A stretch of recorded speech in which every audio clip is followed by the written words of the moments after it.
ఈరోజు భారతీయ జనతా పార్టీ 400 సీట్లు గెలవడం ద్వారా రాజ్యాంగాన్ని మార్చేసి దళితులు, గిరిజనులు, బలహీన వర్గాల రిజర్వేషన్లు ఎత్తేసి ఈరోజు పేద వర్గాలను దెబ్బతీసి కార్పొరేట్ కంపెనీలకు, అదానీలకు, అంబానీలకు ఈ దేశాన్ని అమ్మాలనే కుట్ర జరుగుతున్నది.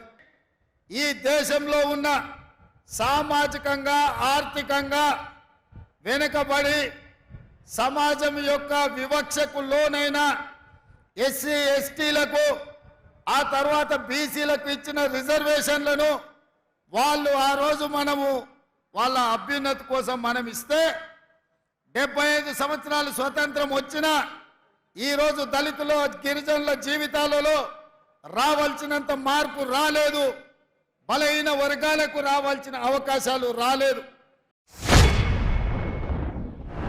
जन्म से ही ये हमारे संविधान के प्रति नफरत है।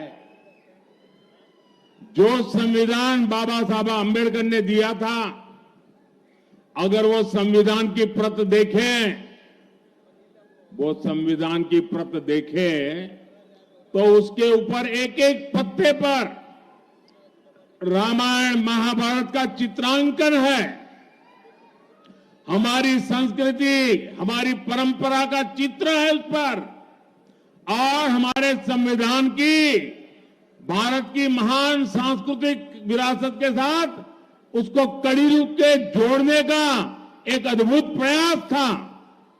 लेकिन कांग्रेस पार्टी ने सबसे पहला काम किया, जब संविधान की वो पहली प्रत कपबोर्ड में रख दी और फिर जो संविधान देश के सामने रखा, भारत की महान संस्कृति और परंपरा की जो लिंक थी, जहां से संविधान आगे बढ़ना था, उस लिंक को तोड़ दिया।